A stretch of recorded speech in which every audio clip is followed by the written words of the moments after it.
running Egyptians. Mm-hmm. Yes, document came out in 1939. A guy that went to the University of Chicago named Theodore P. Ford, PhD. Yep, Theodore P. Ford wrote a book called God Wills the Negro. And in that book, he gave a great synopsis of what went on in Kemet during the last invasion, which would be the Arab invasion of Kemet. And in so many words, what happened was a lot of people fled Kemet. The Egyptians fled and basically went en masse to West Africa. And in so many words, what the book is saying is that once the slave trade came years later, that the West Africans, in so many words, when the slave traders came, they allowed the slave traders to capture the Egyptians and the Hemmites because the Egyptians were homeless. They didn't have a home anymore.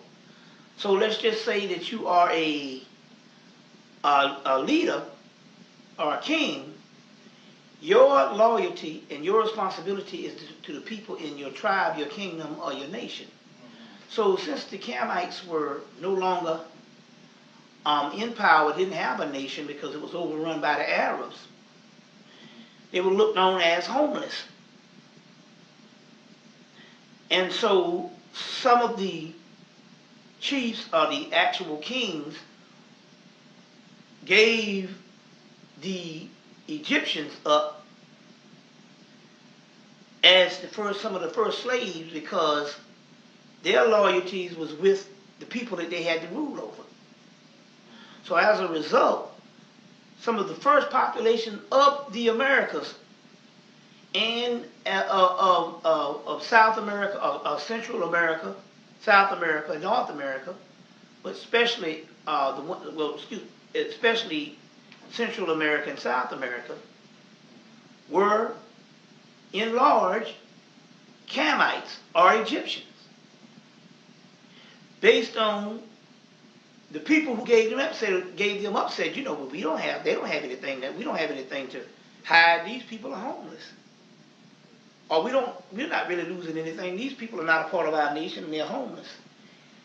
And these were very advanced people, people that had a certain air about them, that even if Theodore P. Ford said, it raised certain attitudes towards them as being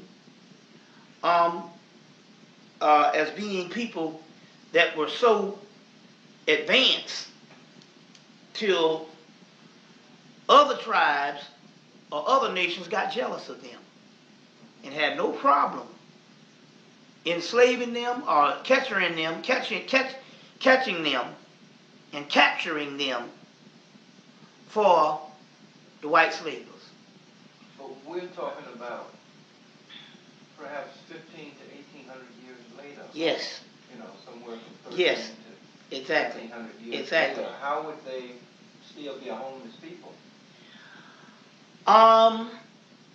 Homeless as if they might not necessarily have been indigenous to the area, and to the point where as they probably set up their own state. But remember, because we know the Dogon, case in point, is descendants from the ancient Egyptians. You know?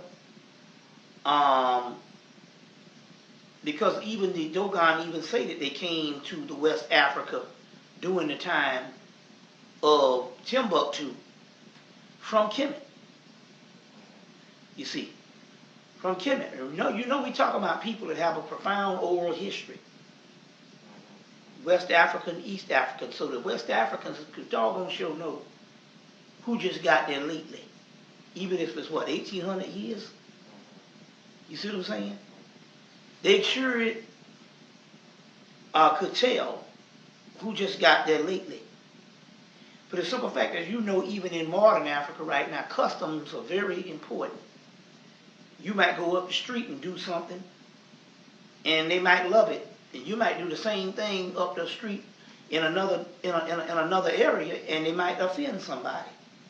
So we're talking about people that literally can identify new people to the area even 1,800 years later just by their customs.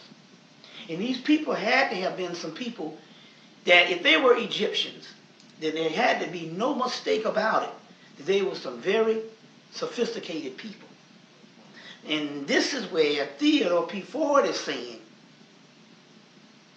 that there was some jealousy going on. You see what I'm saying?